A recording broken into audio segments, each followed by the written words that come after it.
Class 10th GSEB Chapter 8 Natural Resources. So our today's topic is all about soil erosion. So what is mean by soil erosion? Last videos में हमने meaning देखा था कि soil का मतलब क्या होता है, दैट की पार्ट ऑफ द हम ऐसा कह सकते हैं that it is the part of the earth surface where vegetation is to be found. And हमने सॉइल की वेरियस टाइप्स देखी थी, 8 टाइप्स थी ऑल टोटल. सो यहाँ पे हमें सॉइल का मीनिंग तो पूरा क्लियर है, बट इरोजन का मतलब क्या होता है. इरोजन ये वर्ड से थोड़ा लगता है इरोडेड. इरोडेड यानी एक प्रकार का बहाव या बह जाना. तो इरोजन को हम सिंपली ऐसा भी कह सकते हैं that it is something similar like wearing away of something by natural forces. ठीक है, तो मैं यहाँ पे हम ऐसा कह सकते हैं wearing away of something like natural forces. तो यहाँ पे आपको ऐसा लग रहा होगा कि वियरिंग का मतलब क्या है. वियरिंग यानी पहनना, कपड़े पहनना, ऐसा नहीं है. वियरिंग का मतलब यहाँ पे होता है दैट वॉर्न अवे और इरोडेड. वॉर्न अवे यानी कुछ भी नेचुरल फिनोमिना के साथ कुछ एक जगह से दूसरी जगह कैरिड आउट हो जाता है. तो सबसे पहले हम टेक्स्ट बुक में नज़र देखते हैं क्या क्या दिया हुआ है हमें. सो erosion means the transport of land particles from one place to another with the help of moving air and water. In other words, the faster transportation of the particle of the surface land to other place by natural forces.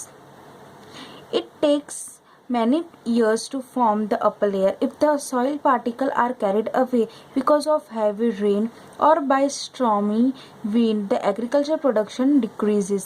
It is extremely necessary to maintain this upper layer for agriculture. So soil erosion should be prevented.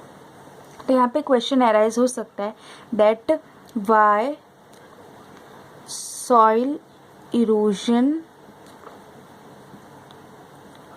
should be prevented. I hope ये visible होगा. तो यहाँ से हम कह सकते that यहाँ if the soil particles are carried away because of this and this, तो ये यहाँ से लेके यहाँ तक एक क्वेश्चन का आंसर बनता है जो चांसेस है बोर्ड एग्जामिनेशन में पूछने के. सो अगर अब हाँ बोर्ड एग्जामिनेशन में हो सकता है ये क्वेश्चन पूछे, या तो ऐसा भी पूछ सकते हैं that write a short note about soil erosion and methods to prevent the soil erosion. जो यहाँ नीचे है हमें दिख रहा होगा, ये 3-4 पॉइंट्स दे रखी है और यहाँ पे कुछ पिक्चर्स दे रखे हैं. तो मैंने आपको पहले भी बताया है कि हमें पिक्चर्स को भी ध्यान में रखना है, क्योंकि ये एमसीक्यूज़ के लिए इम्पॉर्टेंट हो सकता है. अगर पेपर टफ निकालना हो तो एमसीक्यूज़ में ऐसा पूछ सकते हैं. एंड यहाँ पे आपको दिख रहा होगा ये जो पूरा सॉइल इरोजन के बारे में लिखा हुआ है, वो जो मैंने स्टार्टिंग में जो डेफिनेशन बताई थी that wearing away of something by natural forces, वो उससे थोड़ा थोड़ा रिलेटेड है.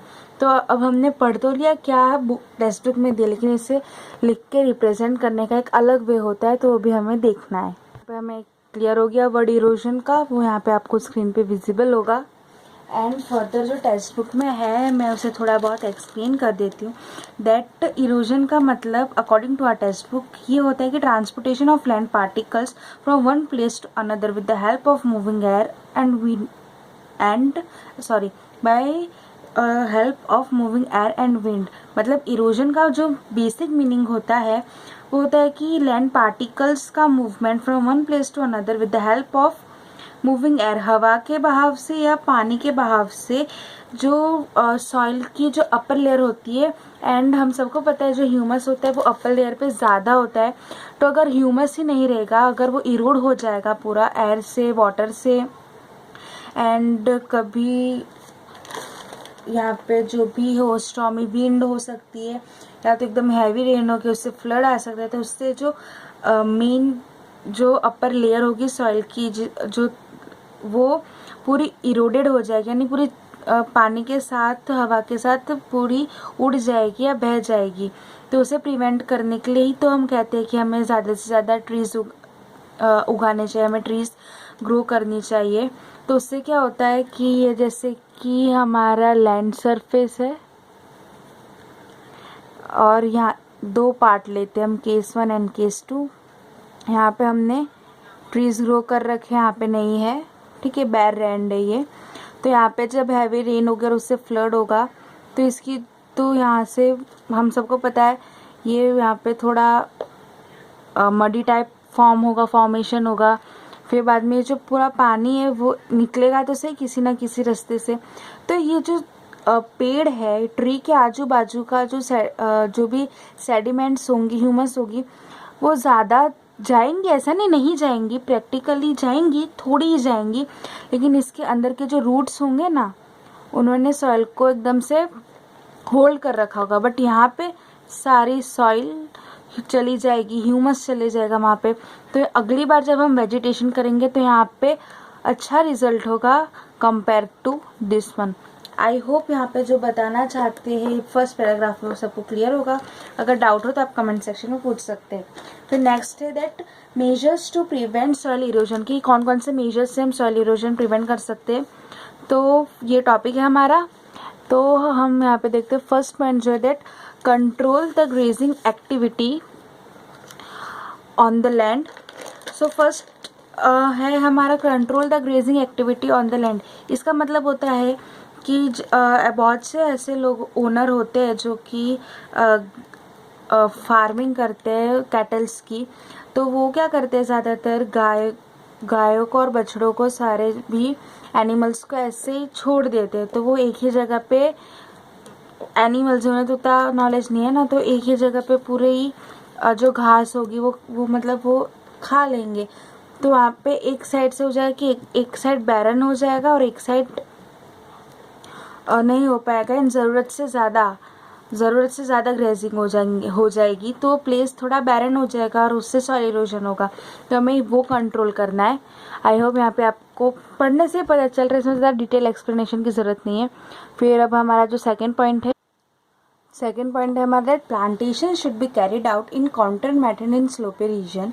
यहाँ पे आप देख सकते हैं कि मैं वही पॉइंट्स ले रही हूँ जो कि टेक्स्ट बुक में है, क्योंकि बोर्ड एग्जामिनेशन में हमें टेक्स्ट बुक के हिसाब से ही चलना होता है। So plantation should be carried out in counter method in slopy region. Slopy regions में पता होगा कि इस टाइप के माउंटेन्स होते हैं ऐसे, जो कि ऐसे नीचे की साइड पे आते होते इस टाइप के। तो ऐसी जगह पे हम फार्मिंग कैसे कर सकते हैं। तो यहाँ पे है ना ऐसे थोड़े से खड्डे बना सकते हैं हम, ऐसे ऐसे। तो यहाँ से जब पानी फ्लो होगा तो थोड़ा इधर रह जाएगा, तो वो इरिगेशन के काम आएगा। एंड एक्सेस होगा तो नीचे जाएगा, तो भी यानी इसे हम टेरेस फार्मिंग भी कह सकते हैं। तो काउंटर मेथड यानी एक प्रकार से हम टेरेस फार्मिंग बोल सकते हैं। Okay, so plantation should be done out in counter method, that is little bit of terrace farming हम कर सकते हैं इन स्लोपी रीजन्स। फिर हमारा जो थर्ड पॉइंट है वो है plant trees in fallow land. इसका मतलब, फैलो का मतलब होता है कि बैरन खाली पूरा, ठीक है। Plant trees in fallow land यानी हमें पेड़ ऐसी जगह पे लगाना चाहिए जहाँ पे जगह खाली है। मैंने आपको पहले भी बताया, उसका रीजन मैंने थोड़ी देर पहले ऊपर बताया था कि हमें खाली जगह पे क्यों ट्रीज को प्लांट करने चाहिए। तो ये भी क्लियर है। यहाँ पे सारे पॉइंट सिंपल है, ज़्यादा कुछ एक्सप्लेनेशन नहीं है। फोर्थ पॉइंट है हमारा that construct check dams that there are streams. I hope सबको चेक डैम पता होगा, इतने तो हम मैच्योर है कि चेक डैम्स क्या होते हैं वो हमें पता हो। ना पता हो तो इंटरनेट पे सर्च करिए या तो कमेंट सेक्शन में पूछ लीजिएगा। दैट हमें स्ट्रीम्स पे चेक डैम्स बनाने चाहिए, वो भी बहुत बेनिफिशियल है। चेक डैम्स बहुत से चीज़ों में हमारे लिए हेल्पफुल है, for generating electricity to preserving water. फिर जो लास्ट है हमारा पॉइंट जो कि है कि cultivate very deeply in the field to reduce the speed of water. इसका मतलब होता है कि हमें ना कोई भी क्रॉप्स या कुछ भी हम सो करते हैं लैंड में, तो हमें वो थोड़ा डीपली करना है। यानी आपने देखा होगा घर को, होम जब कंस्ट्रक्शन का काम होता है कहीं पे और घर को एकदम बेस से बनाते हैं तो बहुत ज़्यादा नीचे गहराई तक खोदते हैं। वो इसलिए ताकि कभी कुछ नेचुरल डिजास्टर्स आए तो घर पे की जो दीवार है उस पर डायरेक्टली इफेक्ट ना पड़े। तो उससे थोड़ा रिलेटेड यहाँ पे भी है that cultivate very deeply in the field to reduce the speed of the water। यानी आपने कोई क्रॉप सो कर रखा है, तो अगर पानी का एकदम ज़्यादा तेज से फ्लो आए तो एकदम उसके साथ उखड़ ना जाए, तो उसके लिए यहाँ पे जैसे कि ये आपकी लैंड है, ठीक है, तो हमने यहाँ पे कम से कम यहाँ तक वो ट्रैक्टर से वो खोदने का काम करते वो किया है, फिर इसके अंदर कुछ सो किया है हमने, मान लो शुगर केन ही सो किया है, ये शुगर केन है हमारे, तो इसकी रूट्स कम से कम इतनी तो होंगी, ज़्यादातर इतनी तो जाएंगी ही जाएंगी वो इजीली, और फिर आगे जाएंगी वो तो बात की बात है। और केस 2 ले लेते हैं हम। यहाँ पे आपने क्या किया है, ज़्यादा नहीं थोड़ा सा ही, थोड़ा आलसी हो गए यहाँ पे हम। सेम क्रॉप है, दोनों साइड पानी का बहाव आया, बारिश बहुत तेज़ हो गई, फ्लड आया तो ये टिका रहा, क्यों, बेस स्ट्रॉन्ग था, लेकिन ये नहीं टिक पाया।